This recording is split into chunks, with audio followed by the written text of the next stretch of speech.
Hey, lifers, Dustin here, and during my live stream last night, it was informed to me that Arizona had fired head coach Rich Rodriguez after 6 seasons, which was a total shock.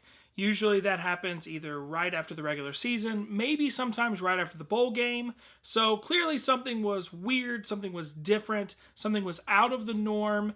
And what we now have is a very weird he said, she said, he said situation between Rich Rodriguez, a former Arizona employee, and the university itself. Rodriguez will leave Tucson with a 43-30 overall record, just 24-30 in Pac-12 play.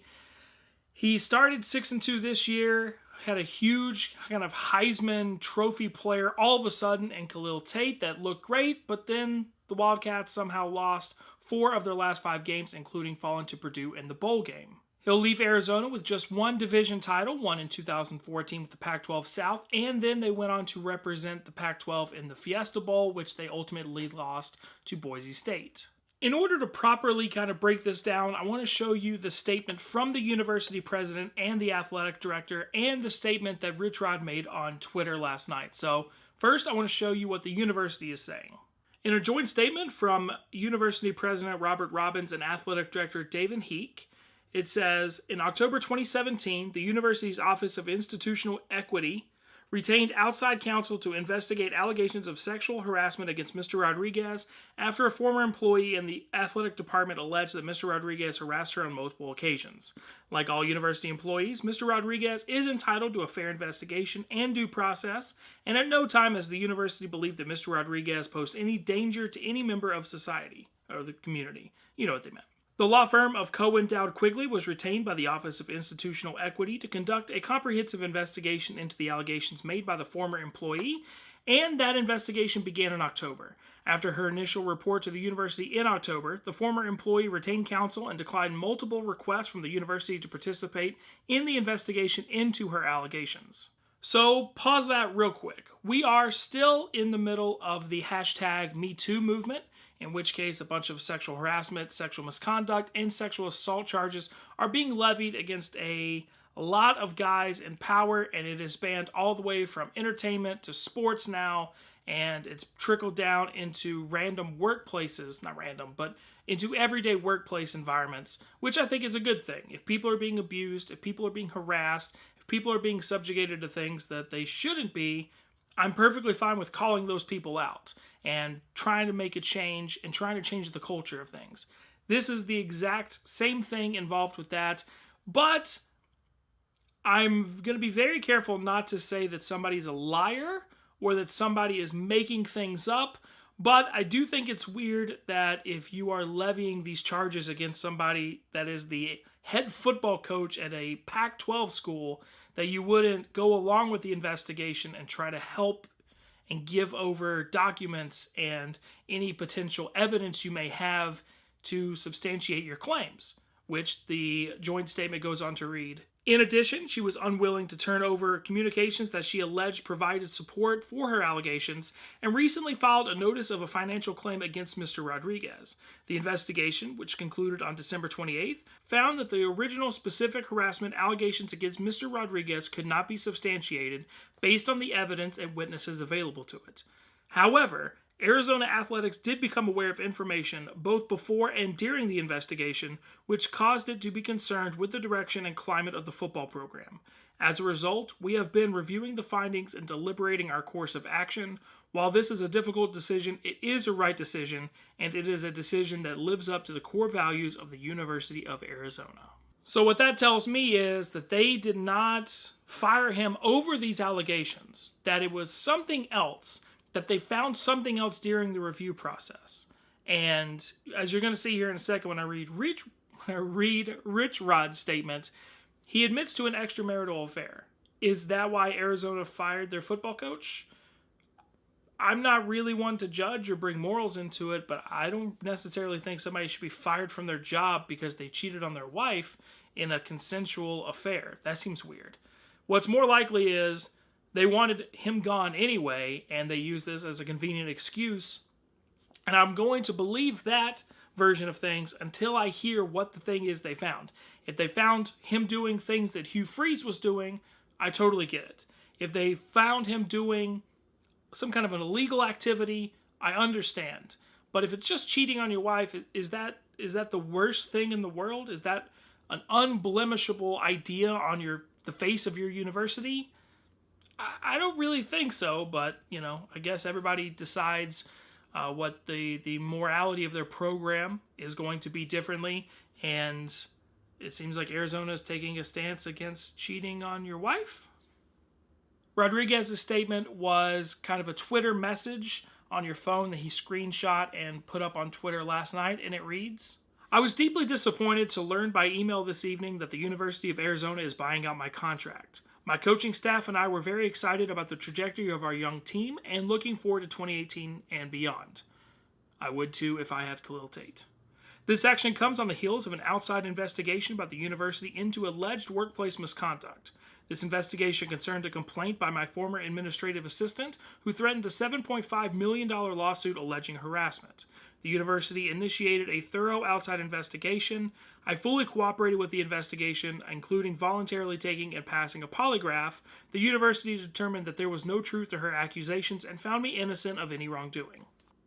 Two things that I found from that first part of the statement. One, they didn't say they found him innocent. They said there was nothing backing up her claims. That's not exactly the same. There's a reason in the court of law you don't say guilty or innocent. You say guilty or not guilty. You don't know if they're innocent. You just don't have the evidence. So it's not like they were like, yeah, man, you're great. You're good to go. It was more of, yeah, she's not cooperating, so I guess we can't really do anything about it. And two, taking a polygraph, I mean, sure, it doesn't hold up in the court of law. Not that this is a court of law, obviously, but I don't really care about polygraph tests myself, but I guess it's a nice thing that he volunteered to do it. He continues, "This was a thorough investigation that lasted over 10 weeks and included multiple members of my current and former staff. Notably, the complainant, it's a weird word, refused to cooperate with the investigation. It was comforting to be reassured of what I already knew. The claims were baseless and false. Regrettably, the complaint included a single truth. In the past, I had a consensual extramarital affair with a woman who was not affiliated with the university. It was wrong, and I have apologized to my wife and family. I'm still working incredibly hard to repair the bonds I've broken and regain the trust of my wife and children, whom I love dearly. I am not a perfect man, but the claims by my former assistant are simply not true, and her demands for a financial settlement are outrageous. I'm saddened that these accusations and investigation have caused my family additional stress. To my players, staff, and supporters, it's been an honor to lead and serve you. As I'm sure that they would expect me to do, I will vigorously fight these fabricated and groundless claims." So that's pretty strong words from Rich Rod. He called the claims outrageous and false, fabricated. He did admit to an extramarital affair. Again, I don't think that's any reason to fire a guy, but I know that coaches are held to a different standard than Tom in accounting, but if Tom in accounting cheated on his wife and the whole office knew, and the wife didn't work there, I don't see why Tom in accounting would get fired. This has to be particularly crushing for a man in Rich Rodriguez who seemed to have the entire world open up for him at West Virginia. They were on the cusp of a national championship before losing in the backyard brawl in 2007. He went to Michigan to install his up-tempo spread offense in a Big Ten powerhouse, and it did not work. And he got a little bit of egg on his face, and then went to Arizona, where the up-tempo worked better than it did at Michigan, and he seemed like he finally had his guy in Khalil Tate in there, only to have this all come crashing down after the conclusion of the season. I don't know if this is ever true. I remember before South Carolina hired Will Muschamp that the rumor around here in South Carolina was that Rich Rod was trying to get that job to get out of Arizona. Did not end up happening. I don't know if that's true or not. Did not end up happening. He stayed at Arizona, and now this happens. It seems to me, as an outsider all the way across the country, like a very convenient way to get rid of Rich Rod when the administration probably didn't want him anyway. And now they can get new blood in there. And the rumors I'm hearing right now, the very first name I heard was former Texas A&M head coach Kevin Sumlin, who I also had been, right when he got fired at Texas A&M, he was linked strongly to the Arizona State job before Herm Edwards took over. So seems like he was going to get out to the Grand Canyon State in one way or the other. The university is honoring the rest of his contract, and he will get the $5.46 million owed as a buyout. The Pac-12 will now have 5 brand new head coaches coming into the 2018 season. It'll be interesting to see who UA chooses for their next head coach. If it is going to be Kevin Sumlin or if it's going to be somebody else. The athletic director in that statement claimed, or in another statement, said they were going to start a nationwide coaching search. So I don't know if that means they already have a guy in mind in Sumlin or they really are starting from scratch and looking fresh. Let me know down in the comments section, do you think this was the right move by Arizona? Do you think it's, and by right move, I mean, do you think it was time to move on from Rich Rod? This whole extra stuff we found out during the investigation that we're not going to say in the statement is really weird to me and kind of discerning, because if you're the next head coach, you kind of want a guideline of what they were looking for, especially if you are kind of tapped to be the moral standard bearer of the university. I don't know. It seems kind of weird to me. But do you think it was time for Arizona to move on with Rich Rod, even without all this extra stuff that went on? And who do you think will be the next Wildcats head coach? Let me know that down below in the comments section. Thank you all so much for watching. I hope you enjoyed the video. If you did, make sure to give it a big thumbs up. You can also click on the circle right there in order to subscribe or watch any of the other videos over there to the right that YouTube has suggested for you. Thank you so much for watching. And as always, until next time. He started 6-2 this year, had a huge kind of Heisman Trophy player all of a sudden in Khalil Tate that looked great, but then the Wildcats somehow lost 4 of their last 5 games, including falling to Purdue in the bowl game. He'll either right after the regular season, maybe sometimes right after the bowl game. So clearly something was weird, something was different, something was out of the norm.